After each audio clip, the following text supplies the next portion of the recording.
This is new and different for me, so I'm really excited. When I was in prayer, I was asking the Lord, because he put this on my heart to pray, or to speak tonight, and I was just asking him my testimony, and he reminded me of his faithfulness.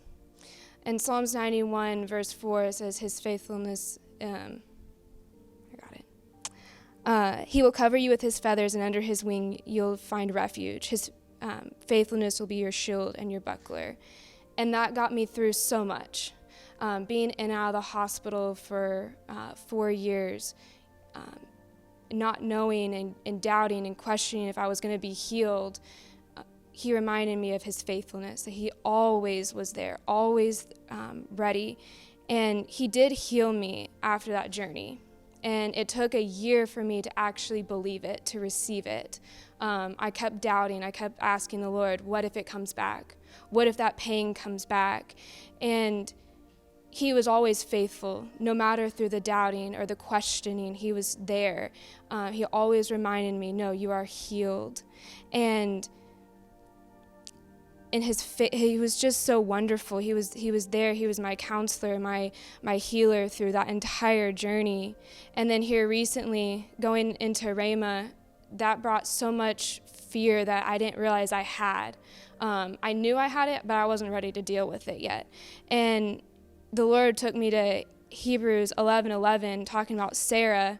I'm going to read it in a couple of different translations, but in the first one, King James, it says, through faith also Sarah herself received strength to conceive seed, and was delivered of a child when she was past age, because she judged him faithful who promised. And in the Passion, it said, Sarah's faith embraced God's miracle power to conceive, even though she was barren and was past the age of childbearing. For the authority of her faith rested on the one who made the promise, and she tapped into his faithfulness. And as I was praying and asking the Lord about that, I was like, we tap into his faithfulness.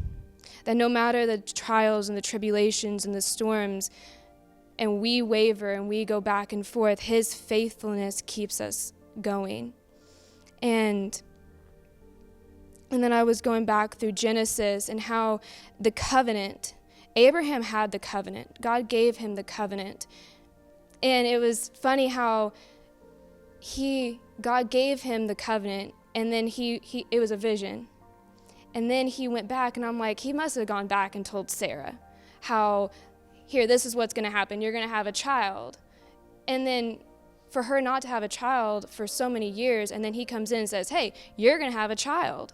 And then years go by, Hagar gets pregnant, she still doesn't have a child, and then God comes back and says to Abraham again, you're going to have a child, his name's going to be Isaac, and the promise in the covenant's going to be through him.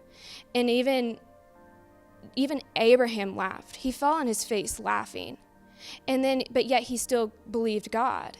And then in Genesis 17, God comes in and says, and talks to Abraham and says, this time next year, Sarah's going to have a child. And Sarah laughs. And God calls her out. She's like, you laughed. Why? Because she was afraid. And how many times do we do that? God calls us out and says, the promise is coming. The promise is here. It's on its way. But yet we laugh and we're like, but Lord, how can it? Why is it? Look at all this stuff that has happened in my life. Why would it still come? And even though God called it out, he had to. He had to call out the fear. And recently the Lord did that in my life too. He had to call out the fear that I had. And it was hard, and I had a choice, just like Sarah. She had a choice to decide. Was she going to grab hold and tap into God's faithfulness and believe, or was she going to hide behind the walls that she had around herself, holding her back from that promise? And I just want to encourage all of you guys tonight as well, that God is faithful, no matter what you're going through, no matter your season, no matter what looks like is around you, his faithfulness is always there. But we have a choice. Are we going to grab hold of that promise? Are we going to grab hold even though our situations say it shouldn't happen? Because the Lord has been faithful. He He brought me friends when I didn't think I was going to have friends. I went many, many years afraid in my house, hidden, and praying for the Lord to bring friends, but not ready for friends. And he knew that, but yet he kept me praying and praying and praying. And then when I took that step to go to Rhema, the Lord faithfully brought my friends one by one. And I am stronger now that I have them in my life. And I didn't even know that I fully needed them and what they had to bring into my life. And so I'm thankful that even though through the challenges I went through, it brought strength and it brought the testimony that the Lord is faithful.